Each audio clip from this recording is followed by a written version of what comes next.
Why it's really important to cultivate a money mindset first is because unless you get past some of these hang-ups that you have around money, it's really hard to make good decisions. The first one is learning about personal finances is complicated. On a scale of 1 to 5, how many people feel like they're a 4 or 5 when it comes to knowing about, like, being really good about money? Oh, that was a test, because then you wouldn't be here in this class, right?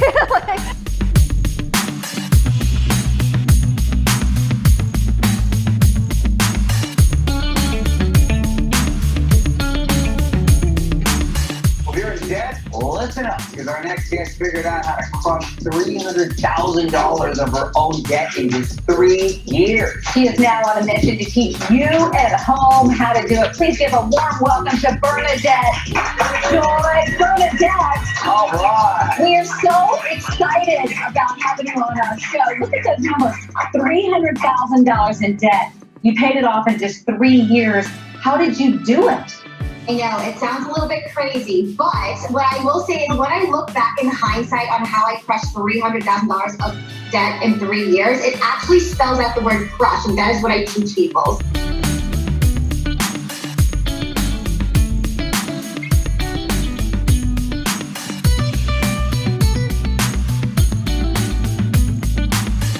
The 34-year-old creating her own magic recipe, a 5-step program she calls Crush. So the first part is cultivating your new money mindset, and that is just learning all of the different ways that you can pay off debt. I try to look for a diversity of opinion and look for opinions from people from a diversity of backgrounds. The second part is reverse engineering your life goals. Then work backwards to reach a tangible goal. U stands for use your resources efficiently.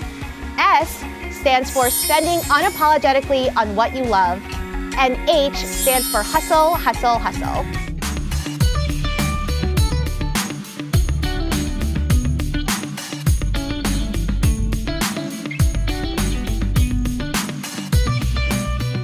What I like to tell people is if it costs you your peace, it's just too dang expensive.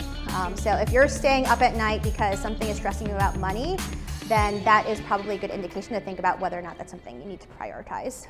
To me, I like to call it the psychology of money, and that's what we really talk about in this podcast. And a lot of the knowledge out there about finances, a lot of people think it's like technical stuff that you have to learn. But to me, 80% of what you need to learn in finances is about your mindset, about the people that you surround yourself with, and it's about sharing, what those struggles are, just like anything else. Like the less that we talk about it, the less knowledge is being spread around. So the more that we talk about it, the more we can share about how each of us can overcome these things.